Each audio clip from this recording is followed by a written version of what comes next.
So, hi, my name is Lisa Dunford-Dickman, and you are here for Travel Magic, the art of making any travel transformational. And it's a subject super close to my heart. Most of you know that I've been traveling all my life. I was on my first airplane at 18 months old, and I sort of haven't looked back since. We moved a lot growing up. Every few years, my parents moved us to a new city, and my dad wasn't in the military. He worked for a hotel company, actually. So we moved from big city to big city, and I learned to sign 15% tip. Now that wouldn't be enough, but back then it was 15% tip on room service menu receipts. So it was an interesting upbringing, but I've always loved traveling. And what I've always loved is what it teaches me about me. Like, I feel like anywhere I go, I learn as much about myself as I do about the place. So when I was in college, I knew growing up that I really wanted to study abroad in Hungary, in Budapest. And we had a family connection. My maternal grandfather came from Hungary. I didn't really know him. He died when I was 18 months old. But I just always felt this calling, right? And I didn't know that I was going to be able to do anything about it. At the time, there was the Iron Curtain and, inability to travel to that place. But I just happened to be lucky. But I guess I have to say, I always knew I would. And that's one of the things in making travel sacred is trusting your inner knowing, trusting your guidance and your calling and where you feel drawn to. So I did that, and luckily enough, the semester before my junior year, the Berlin Wall came down, things started opening up, and I was able to be one of the first few exchange students in Hungary as a junior. And you know how you can only really see the path of your life in retrospect. I really see now how much a part of studying abroad in Hungary, and then after we graduated from college, my then boyfriend and I moved to Slovakia for a few years. And 10 years after that, I had started writing for Lonely Planet guidebooks. And oddly enough, not very many people spoke Hungarian or Slovak. So that was kind of pretty apt for that time period, right?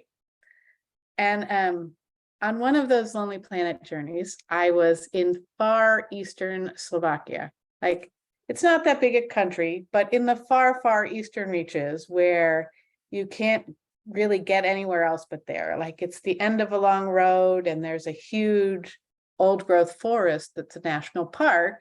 And on the other side of it are Poland or the Ukraine. But really all you could see is this wooden hut, which is a little lodge, and then trees and hills and endless nature everywhere you look. And I drove up in my little rental car, and the tiny little old Békésnéni, the little old babka, came out with her.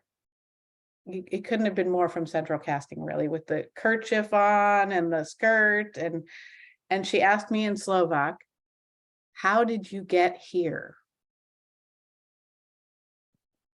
And I looked over at my rental car and I looked back, because it didn't really feel like an actual practical question. It felt like a metaphysical one. It felt like how did you get here? Like the end of the road, the end of the trail, this kind of middle of nowhere. And it really made me pause. And I'm wondering if any of you have had the experience of a trip that surprised you, right, in some way, like made you think in a new way, or made you see beauty in a new way, made you see yourself in a new way. And that's really the power of travel, isn't it, right? We're taken out of what's normal and comfortable and usual, and we're transported to a new place. And then what we do with that is, of course, up to us. Like whether we make something out of that or not is completely up to us. And so that's what this workshop's about, is making something out of that, how to make any travel transformational. And for me, the starting is kind of the calling.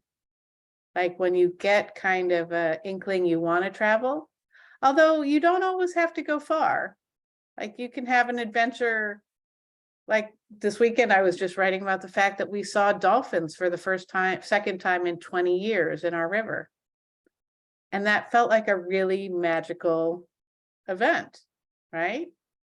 And it's the awareness we bring to the travel that makes the difference. It's how we hold the travel. It's holding it as sacred. And sacred doesn't have to mean a sacred site. It can mean a pilgrimage. It can mean, going to some place where the energy lines converge, or, there have been thousands of pilgrims walking there forever. And that can be your definition of sacred. But sacred can also mean the Baseball Hall of Fame. If baseball is something near and dear to your heart, you could go on a pilgrimage to different ballparks around the country. You could go on if Egypt and ancient cultures have been calling you since childhood, that might be where you go. Or if you want to reconnect with sort of an ancestral homeland, that's another way it might be held as sacred. But the other way it could be held as sacred is just by setting an intention. So first we get called to go somewhere, or we have an idea, or we get a little inkling of something we want to do, some dream we have. And that starts to grow. And quite often we put it off. Has anyone besides me ever put it off when we dream about going somewhere or doing something? Because I have a big example in that 7 years, a long time ago, when Billy and I were living in Canada, we took a trip to Hawaii, and we stayed in this valley that had once held 5,000 people, but now had a population of less than 10, because over the years, tsunamis had wiped it out, and now it was just a natural valley. And this amazing lady lived there since the 70s. She was a star in Japan. She was American, but she was an actress in Japan, and she had this interesting life, and she built a tree house in this uninhabited valley, and it was powered by waterfalls. I really can't make this up. It was amazing. You had to traverse like 3 streams to get there in this Jeep truck. And she invited me to write about her. And that was exciting and like full of possibility. And I said no, not in a sacred no kind of way, in a I'm scared kind of way. Like the bugs and the dirt and the being away from my loved ones. And there was a cost to that, because it was a soul yes, but I said no. And there were a couple of years there where I felt like there's a cost to not saying yes to your dreams, right? Like when you want to go somewhere, when you want to have an adventure, when you want to embark on a big new endeavor, there's a cost if you don't actually follow those dreams. So the first step in making travel transformational is committing to your dreams and to yourself. so that even if you can't go there right this second, you can certainly explore it. And you can set an intention and you can hold it as sacred for someday. But I think a lot of times we put it off to someday when we don't need to. Like a lot of times we have a lot of excuses for not setting out on the journey. And it's not the right timing, it's too much money. Are there any other excuses you guys have ever used? You can either unmute yourself or type in the chat if you can, or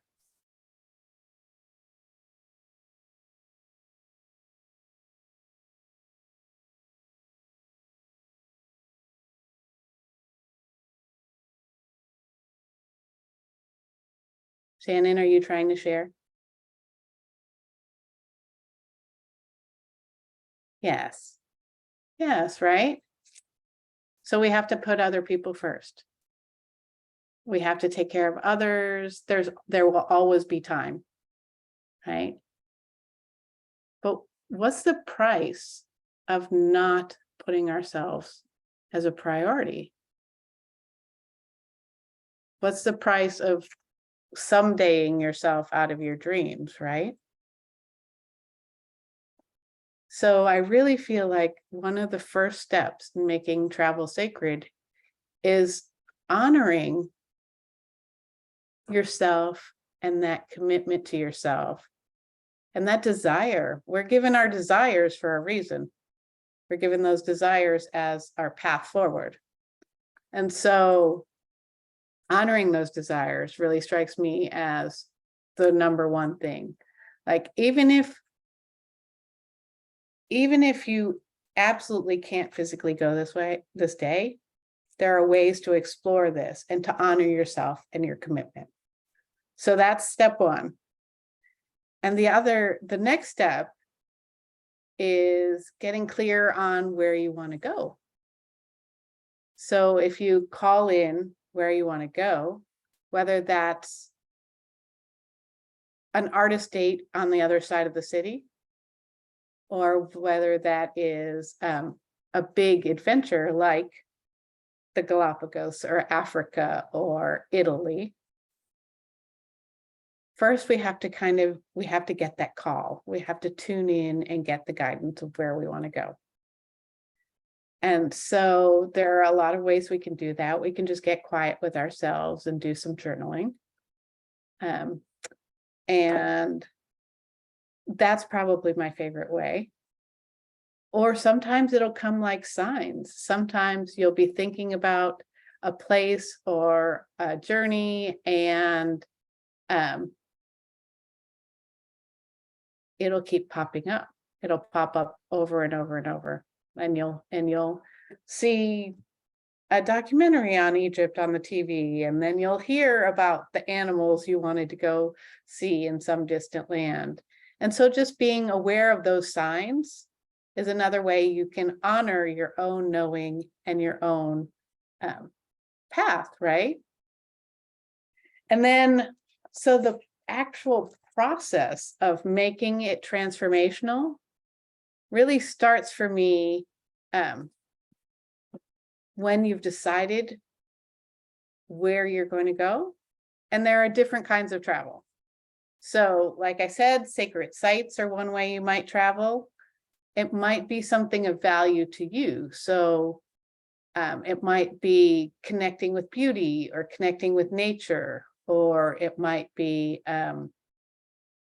your priorities might change at different times of life, right? It might be one time, it might be to go to a big city and see Broadway plays, and another time it might be to go out into the natural world and commune with animals. So those priorities may change, and there are different ways to do it, of course. You can go on your own, which I know a lot of us have done, traveled on our own and gone our own way and planned it all ourselves. There are a lot of sacred pilgrimage sites like Camino, like The St. Francis of Assisi Way, the Appalachian Trail can be a pilgrimage site. And those are all, like I said, I know people who are going around the country to all the different ballparks. Those could be pilgrimage sites. And another great way is to travel on retreat, right? Because then the transformation is assisted by someone else who is trained in that and who knows what they're doing. And I'll share with you later, I know a whole bunch of wonderful people holding retreats in the coming year that I'll share with you. But so that's another option, right? We could go with an organized retreat somewhere. And that by definition is making the travel sacred, and they will help us, bring the awareness and the transformation to that trip. So if we're traveling on our own, or if we're traveling in a group, step one seems to me, after you've committed to yourself and to your dreams being worthy, the next step is setting an intention for your trip. So if you tune in and set an intention, like it could be something general, it could be, I want to be braver talking to people in a new place. It could be, I want to expand my sense of self. It can be, I want to explore ancient cultures and how that might relate to like my modern life. So there are like two levels on which you can set an intention. One level can be like a practical one. I want to see Machu Picchu. And then the next layer of setting an intention is the internal intention. What is your goal for a trip? So a goal would be something like, and it'll change per person. It could be really very general. It could be, I want to go to this place because I'm afraid. So I did that. I'd wanted to go to Africa for years and years and years, but the town of Johannesburg scared me. I had some friends who worked for Lonely Planet, and they told some scary stories about being cornered in the city and pulling out their switchblade knife. And I just kept thinking, that is not me. That is not me. And so when I finally got the opportunity to go on safari, I purposely stopped for 3 days in Johannesburg because I didn't want to be afraid of any place. I didn't want fear to take over or rule.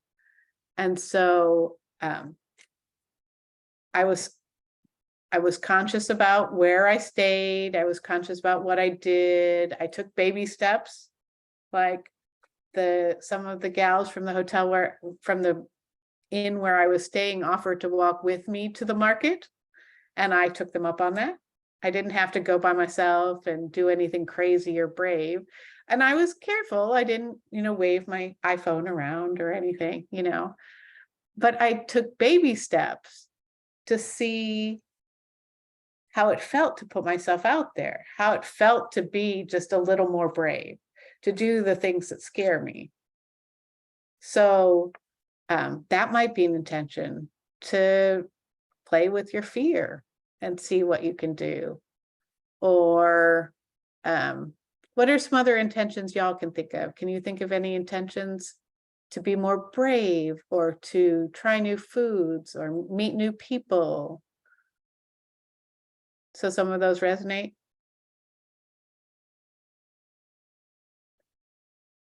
So any of those things will do as an intention. But by setting the intention, we're changing our approach to travel. We're changing it from just I'm going on vacation to I'm having a purposeful, conscious travel experience. I'm having a transformational adventure, right? And so then that's when we set the ball rolling. We've committed to our dreams and to ourselves. We're consciously setting an intention, whether it be just to explore more or just to see what's possible. You can also, as part of your intention setting, decide what you're going to take with you, like what emotional tools you're going to take with you. Are you going to take with you bravery? Are you going to take with you like a physical sense of adventure? Like maybe you're somebody who doesn't go ziplining, and okay, I'm talking about me.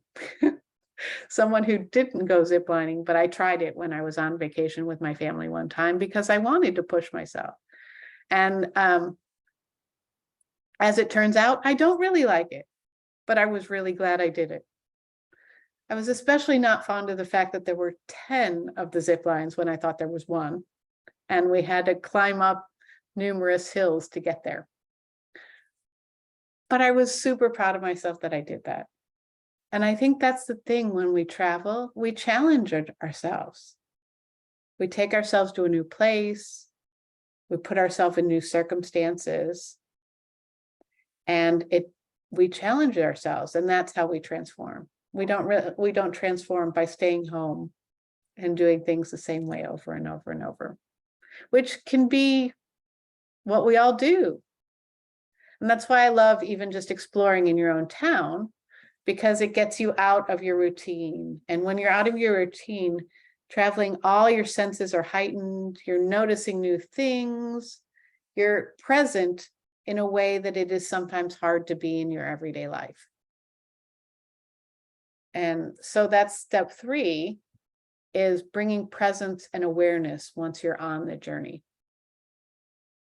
So once you're on the journey, what makes it different is so one of my suggestions is always to bring a little travel notebook. So there are a number of different options, like little Fabriano ones. I tend to go with small ones because I like to do one per trip. But that way you can write down, here's another little one. You can write down your intentions to start with at the beginning. And then as you open that book, you're looking at your intentions and you are refocusing yourself on why you're here and what you're doing. And so as you're having these new experiences, then you're also taking notes. And there are different ways you can take notes. One of the ways I like to suggest is writing not just what is happening, but how you're feeling. So including your emotions in the travel journal. So like writing not just this happened, but how I'm feeling about it. So when I was in South Africa in Johannesburg for the first time, and I was staying in this hotel, the first day I didn't actually go anywhere. It was a beautiful little inn and lots of flowers and a beautiful little pool and a nice restaurant. And I just stayed put. And I felt a little bad about that, actually. I felt a little guilty for not going out and adventuring that first day. And it was interesting and definitely something I journaled around. Like, okay, I feel a little anxious. I feel not sure that I want to do this. But more than that, there was a layer of like, I feel guilty for not being adventurous this first day. And isn't that interesting, right? What am I making that mean about myself? Or why do I feel guilty for having a lovely day by the pool in this beautiful setting with all these amazing, I mean, it was so well designed, and all these amazing travel artifacts and things from all around Africa. And it was just a really beautiful place. But I felt like I had to explain to the staff why I didn't go anywhere that day. So that was super interesting, right? So how I was feeling was a lot more interesting than what I was actually doing that day. And so taking notes of your emotional state can really help with you gauging your transformation and whatever your goal was. So if anyone wants to share what a goal of theirs might be, like expanding your horizons or talking to new people or exploring whatever might be for you, please feel free to share in the chat. And so once you're journaling about your emotions, that opens up a reflective path, right? You're bringing awareness to not only what you're doing and seeing, but how you're feeling. And so that's deepening it at one level. The other thing you can do is take regular breaks for being present.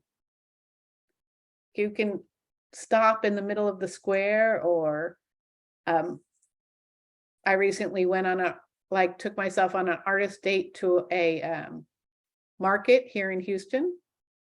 And even then, it's possible to need to stop and breathe in and notice the things around you and bring your presence back so that you are really there, not in your head thinking about home or thinking about, the fact that the air conditioner broke at home this morning, or the people that you need to care for might be needing you, or, so you can get really in your head and not present when you're doing that. Yes. I love the getting out of your comfort zone and maybe challenging yourself to talk to new people or eat new foods. And so that's another thing you can journal about. So one of the ways I do it is I make quick sketches of the things. I have a lot of coffee shop sketches, but sitting on squares, sitting in markets, sitting in people watching places, you can sketch your everyday items, which helps you bring presence and awareness and seeing, because you're seeing it in a new way. Because when you draw, drawing is an act of seeing. And if you're following the lines, you're really seeing things in a new way. So that's another way you can bring presence and attention. The other thing you can do when exploring new people is journal on the people you meet, or even the people you see. So you can look at them and say, and what in them do I admire? What am I looking, maybe they had a great laugh. Maybe they had an ease with whatever you watched them doing that you admire. And you can write down what you admired about them and what characteristics they have. And it's another way to be a conscious traveler, to notice what's going on around you, to be more present and more aware. You can also you can use journaling prompts like, where am I now? And where am I really? So writing about where you are now is, I'm sitting in this cafe, I see this in front of me. Where am I really, or where am I going? But I'm really back at home thinking about my mom who needs help. But I'm really thinking about the dinner I'm going to have later today. Or I'm really projecting myself into tomorrow's adventure when I'm going to go tour such and such a site, and bringing your awareness to where you are and where you are really can be another way to bring presence. So there are a lot of ways to be a more conscious traveler. A couple other examples might be to take a moment and look for signs. So if you're trying to put yourself out there more and be around new people, look for opportunities to do that pop up, right? Or look for people who talk to you out of the blue. I was once in a guest house in Hungary on another Lonely Planet assignment. And there was something about a guy across the room that kept catching my attention. And there was no reason. I was happy in a relationship. It wasn't anything like that. But I walked up to him and I asked him something in Hungarian, and he answered in American English. And 10 years later, we still correspond. He was biking across Europe. He was a fascinating person who was biking across Europe, and he biked all over different countries, and which is a lot of logistics, I'll have you know. That's a lot more logistics than I would deal with in traveling, quite frankly. And looking for the signs, like looking for the opportunities and what pops up in you, and like that like, I wonder what he's doing over there. And like the challenging yourself to actually ask. If you're a person who doesn't usually ask, challenging yourself to ask. And if you're a person who is super gregarious and always asking, maybe the challenge for you would be not to ask. Maybe the challenge would be like, what is it like to sit here on my own? You know, and so you can look for signs, right? You can ask questions. What do I need to know about putting myself out there more with new people? And look for what happens around you. There are always travel issues. That's part of traveling. Situations come up, the road is blocked, you can't get a transportation to where you're going, you take the transportation the wrong direction. Not that I've ever done that. You know, there are always issues that come up, right, in traveling. And you can see those as oracles. You can interpret them as dreams, like, if this were in a dream, what might it mean? How might this be here for me, here to serve me, instead of, you know, here to confound me or stop my path or whatever? You know, we can see what's happening around us as oracles, and we can look for those signs, which is another way we can bring being conscious to traveling. So there are a good number of ways we can bring being conscious to traveling. And there are many more than this, just different ways of journaling. I know people who bring a certain object with them. So we were on a retreat recently, and one of the participants brought a blow-up guitar with her. And as she passed it around, she had interactions she wouldn't normally have had with other people. Or like people bring a certain object that they have in every place they've ever been and take a picture of. There can be ways to interact and make travel more conscious that that just bring awareness, right? Because that's really a big difference in taking a trip and making a travel transformational, is bringing your awareness with you. So going back to that intention you set, you know, and whatever it was, looking at it and seeing what happens in light of that, doing your journaling or checking in and being present and asking, where am I really? All those are different ways of bringing awareness. And that's how we make travel different, right? So that even if we go to a car show in our local town, we can still be noticing how the people interact, who we seem drawn to, what strikes us about the event. You know, we can bring consciousness even to the smallest travels.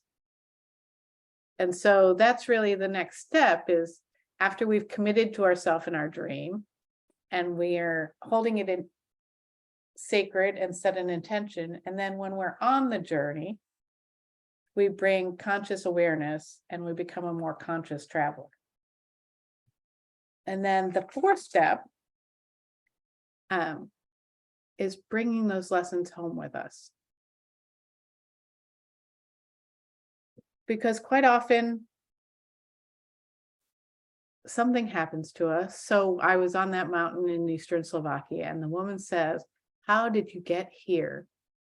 And it started a really like profound questioning about how the serendipitous path my life had followed, from studying as an undergraduate in Hungary to living in Slovakia, to years later, after working in a newspaper and doing some freelance editing, I was back in those places 10 years later, and everything I had done up to then served to get me where I was. So that larger question, how did you get here, sparked something internal in me and made me realize that all of my aligned decisions, all of my dreaming, all of my scheming, all of the things that worked, all of the things that didn't work, served to get me to that little place in Eastern Slovakia.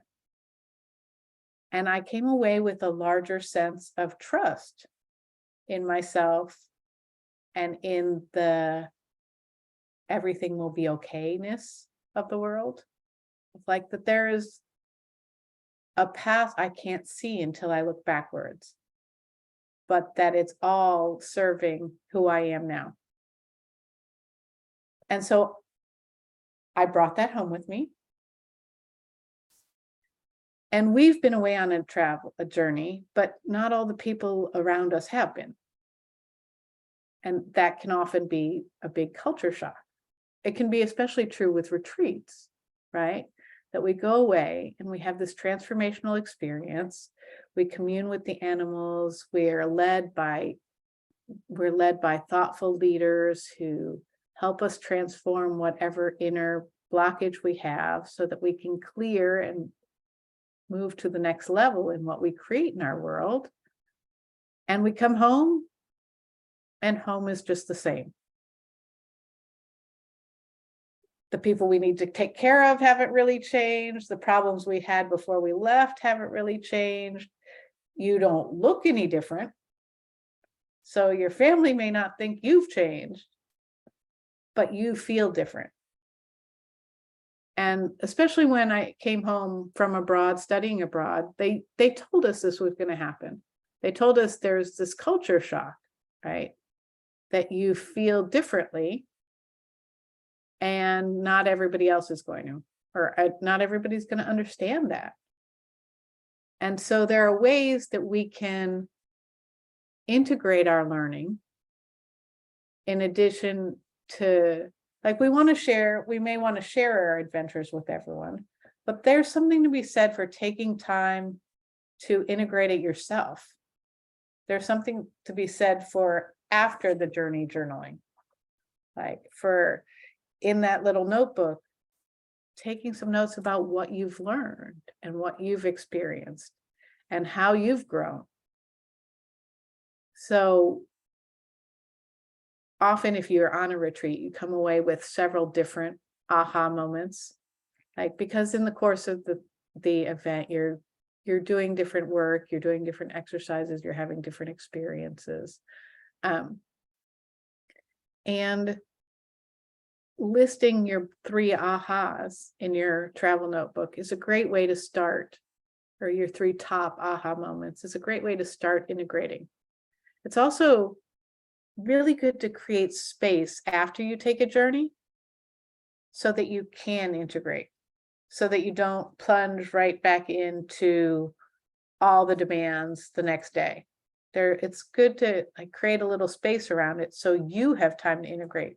And even if it's a great experience, even if you want to share it with everyone, processing it for yourself before you start sharing it can be super powerful, especially if you held that intention and you had these different experiences and you stayed present and you like noticed that dolphin, for example, that I saw in the river for the first time in 20 years. And you go back and you look up where, and it says joy, peace, and flow. And you find out, where could that be serving me in my life? How could this be relevant for my life? And you do some post-trip journaling on that so that you can start to integrate it, because it can be a rude awakening to go back to all the demands and all the everything. You can also look back at expectations you had. Another great thing to journal on after a trip is all the expectations you had. What did you expect the place to be like, or did you to be like? Did you have any surprises for yourself? Did you, did something happen you didn't expect? Did you do something you didn't expect? Was it better because it was different from your expectations? Did you hold on to your expectation and try to make it fit what you thought it should be? So looking back at your conscious or unconscious expectations can be another great post-trip journaling experience. The other thing you can do, which is one of my favorites, is bringing the trip home for you. So when I first started traveling to Africa,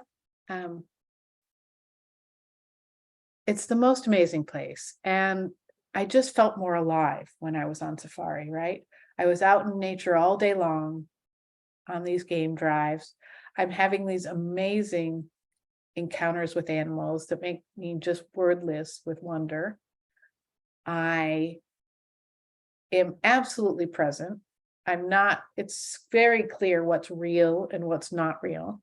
So this life and death exchange with 2 cheetahs and an impala, that's real. What my daughter-in-law is thinking about me, not so real.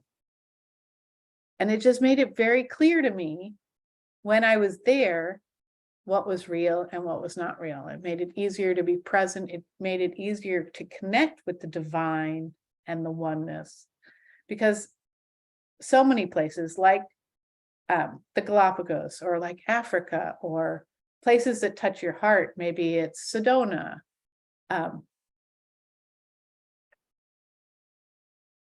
they jumpstart our transformation. The magic feels closer to the surface there. You're having these wondrous experiences, these beauty fields and I feel like for me, nature has a lot to do with that.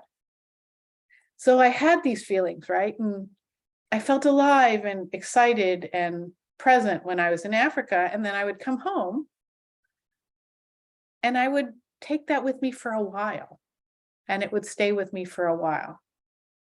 And then it would fade.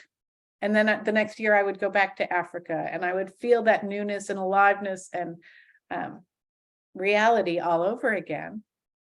And eventually it got to the point where I knew I really needed to bring Africa home with me. I needed not to just have these wonderful experiences when I was abroad, but we can really bring a sense of what we experienced on the retreat or in Africa or on a trip.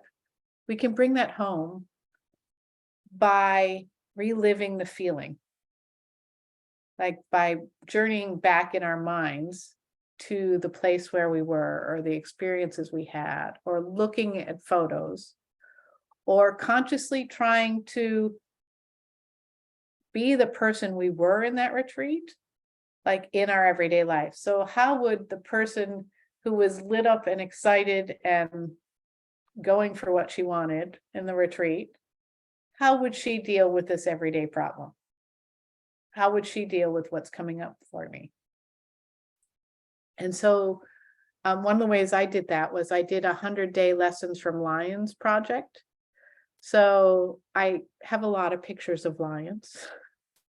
And so every day for 100 days, I chose a picture of a lion and I reflected on the quality in that lion that I admired or wanted to possess, or some behavior they have. Like one picture was a pile of lioness, young and old, all on top of each other.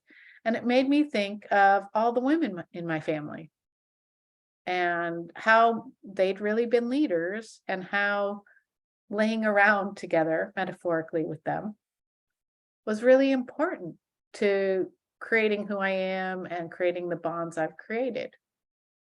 And so we can do that. We can create our own projects, and 100-day projects are a great way to do that, that bring that travel back into our everyday lives. So those are the 4 basic steps: committing to yourself and your dreams, holding travel as sacred and setting intentions, bringing awareness and consciousness to your travel and integrating the lessons once you get back home. And those steps can be applied to any journey. It could even, it could even be going out in your backyard. I know one coach who suggests creating a sit spot, like a place you go out in your yard or a forest or something and sit for every 20 minutes every day. And you watch how the wildlife gets used to you and responds to you eventually, or doesn't. You would still approach it the same way. You set an intention. My intention is to start feeling more at one with nature. So I'm going to go out and sit for 20 minutes every day. And then you bring intentionality and awareness to while you're doing that, so that if you drift off, you bring yourself back, you journal, you take notes. And then after you come home, you notice differences. And you notice what feelings you want to have. You may do some post-sitting writing. No, but so it could be as simple as that. It can be as simple as like sitting somewhere in a forest or your own yard or anything and seeing how the animals react to you. That can be an adventure. So I'm wondering if what all of this is bringing up. Shannon, do you have any feedback of what you're thinking about? No, I love this. Actually, it's so, like, the timing is so perfect because we are getting ready to go to Mexico, and I was like, I really want this to be different. Like, we purposely didn't stay in like resorts. I wanted to get into the community and really see it and feel it. And at the same time, I also wanted it to be like this spiritual journey for me. So I was like, I need to have somebody that's going to be able to lead me through this journey. And, and so I saw your email and I was like, no, this is perfect. I can create my own. So anyway, I love it. I mean, and it's so and you simple. totally can. It's just beautiful. Yeah. And it's, I mean, I never really thought of having an intention, just like we put our intentions on everything, that we do, to have an intention on travel. Yeah, I love it. It's So beautiful. Is there an intention that's speaking to you for your upcoming trip? For me, I think this year has really been remembering, like, I've committed to loving myself and remembering how to play and just let go, like, of all the expectations, right? So it's like, okay, how are we going to play in this situation? Okay, what happened, and just looking for the adventure and everything. So that's kind of how we're approaching this trip. Like, we decided to rent a car. I was like, I don't even know how this is, like, scares me to death. We're being courageous. Because I was like, oh, what happens if we get lost? And I was like, oh, that's part of the adventure. So anyway, yes. Right. So it sounds like, so in some ways you're already doing this, right? You've already decided you're bringing your courage and your adventurous spirit with you. Like you're doing something that's not super comfortable for you, renting the car. Yeah. And then the next layer is just like to see and reflect on how that goes. Yeah. Right. To notice how that goes. Like, ooh, this feels uncomfortable. Yeah. And I think part of the traveling too. Oh, go ahead. Oh, no, go ahead. Well, I think a part of me feels guilty for not knowing the language. Like, my intention for going on this trip was to at least have like a working knowledge of being able to say a couple of key phrase things. Well, I've been trying, but and so I don't know, that's part of my thing too. Like, I want to honor the culture that I'm in, and so there's a guilt there that I'm not going to be able to speak this. I haven't done my work on being able to speak the language. So yeah. And so what if maybe one of the things you take with you is giving yourself a break? Yeah. Like the spirit of giving yourself a break. Yeah. Like, and play with that, right? because people are Absolutely. going to appreciate if you know, hello, goodbye, thank you. And one of my favorites to learn is you're very kind. Oh, I like that. And even if I can't say anything else, people really respond to that. Like, because you're I would appreciating, imagine. you're honestly Yes. appreciating their effort to Yes. understand you, Yes. you I love that. know? Yeah. And That's so beautiful. that's another thing you could pack is being easy on yourself, like being Mhm. kind to yourself. Yeah. Yeah. No, that's awesome. Thank you. Yeah. Well, and then so playful is one intention, having an Mhm. adventurous spirit, Mhm. and being easier on yourself might be another. Yeah, for sure. I'm a planner, so I gotta let the planning go. Right? So that could be like a go Right. with the flow could be another thing. That could be another. Absolutely. Absolutely. Yeah. And that Yeah. could be actually going with the flow could be a way you're easier on yourself. You don't Yeah. have to know it all or make it all happen or have it Absolutely. all right. Because honestly, the things that go wrong are the stories you tell in the future. The expectations too. Yeah. Yeah. Yeah, like the Absolutely. things that go kind of crazy and awry, those end up being the great travel stories, That's true. right? And I the lesson once, you learned from it. yes, right? I once sat at the wrong, like there were a bus station to go up into the mountains, and apparently there were two different hills, and I got on the bus to go to the wrong hill. And I had like an hour to wait before the bus came back down the hill. Oh And my goodness. I had the funniest conversation with this guy who was the bus driver, and I had time for reflection and I had time for journaling, which I wouldn't have built in because I was actually on a work trip. So I was supposed to be researching what was ever on top of that mountain, and I was on the wrong mountain. And so I actually had time for myself, which I may not have allowed Oh, myself because I was trying to get everything done. But yeah. it ends up being like a great story about wrong directions, right? And thinking you're going the wrong direction or doing something wrong. Yeah. But it really served me, Is right? It what you gave me a needed. pause. Yeah. Yeah. And like I met an interesting person. It gave me time to reflect. And so it can be like the mishaps are often like the juiciest part of the trip. And if you've got everything controlled, like you aren't allowing for the unknown Yeah. and what might Absolutely. unfold. Absolutely. Yeah. I love that. Thank you so much. Of course. So where are you going in Mexico? Tulum and Playa del Mm. Carmen. Oh, Yeah. So amazing. we'll see. Yeah. So we'll go 5 days in Tulum and then 5 days in Playa del Carmen. So we'll see. Should be fun. Yay. Well, I will definitely be looking forward to hearing more about that. Yay. Yes, absolutely. And there aren't very many of us on this call, but quite a few signed up. So I'm going to tell you some more about retreats that I know that are coming up, because I have a good number of people I know who have some amazing things coming up that some of the people, well, you might be interested also, but some of the people here or on the recording might be interested. So the first one that's coming up pretty soon actually is in August, the 19th and 20th to the 21st of August. Kimberly Lebbing is having I said that wrong, Align and Thrive retreat in New Haven, Missouri, which it's a beautiful bucolic place. And I really love her intention.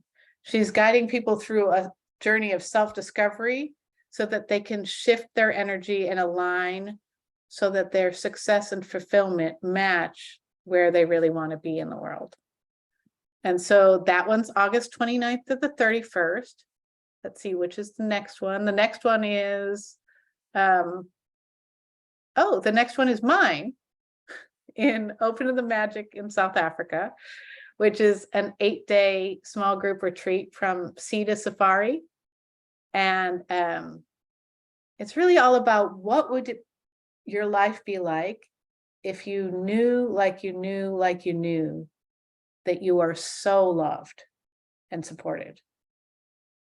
And it's really about using the support of the land and the animals and the beautiful places so we can transform whatever blocking us and increase our capacity to receive all that the universe has in store for us.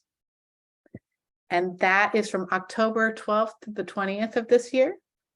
And you guys don't have to write these down. I will send a document that has all of them in it. I'll share a document. Actually, let me share the link while I'm thinking about it. Here in the chat.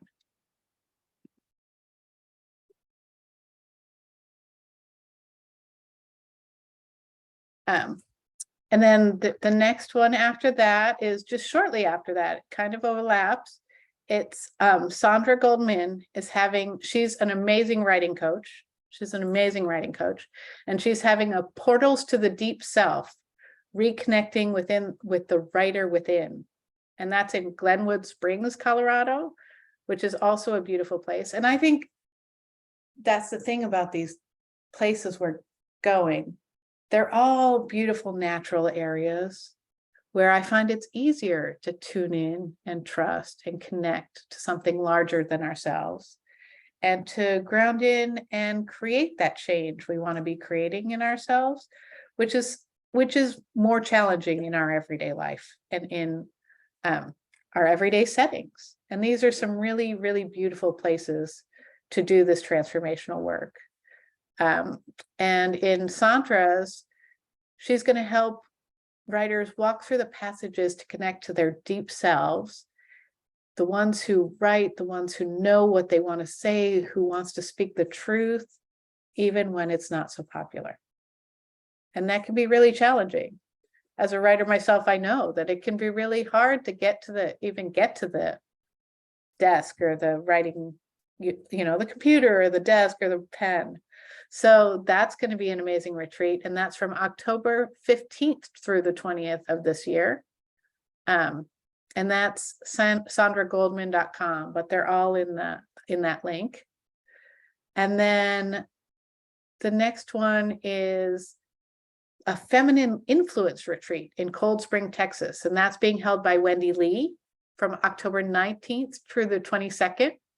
And it's a 4-day retreat, and Wendy's amazing. And her business is called Lead Hership Revolution. And it's really all about learning to hustle healthy, to eliminate that hustle culture and do what is in your divine nature and most aligned for you. So what she'll be doing is working to discover retreat participants' feminine power and creating a sense of balance and alignment so they can experience true freedom in their life and lean into healing and connection so they can discover their fun and playful side. And that is October 19th to the 22nd. And it's under leadhershipRevolution.com. And that is in the link too. And then we have next April, we have Amanda who's here. Thank you for being here, Amanda. It also has magic in the title, which you find very serendipitous and synchronicity. It's called Step into the Magic of the Galapagos. And I'm really captivated by this offering, like not just because of the amazing, unique place in nature, but the way she's holding the group. It's from April to 8th to 15th in 2024, and it's a women's adventure and yoga retreat. She's inviting this intimate group of women to honor their resilience and to transform and adapt so they can make intentional choices that support their own highest evolution. And I really can't imagine a better setting to do that. I mean, I think that's going to be amazing.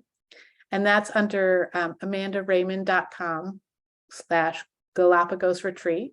Links in the chat. And then last but definitely not least is Hannah McKittrick's Embody Your Light, which is a mastermind. It's a 4-month health and wellness program where she she has some great recipes and cooking. Hannah is just really a light spirit herself. And then it ends in a retreat in Calabria, Italy.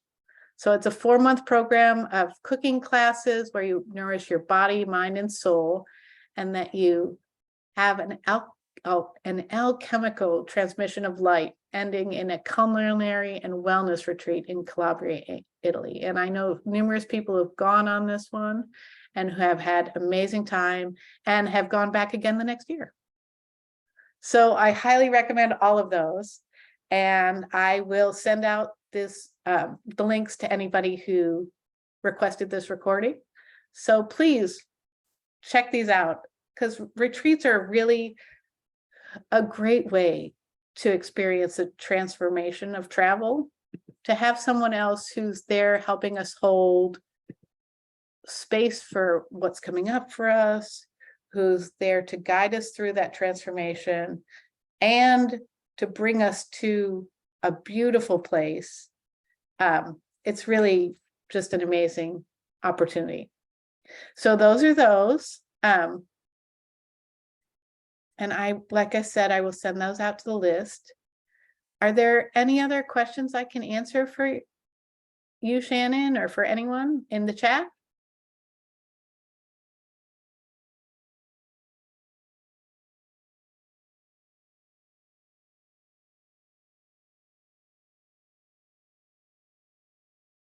Well, thank you. And I hope you have an amazing adventure in Mexico. It sounds like it will be. And I look forward to hear how you're going to give yourself a break.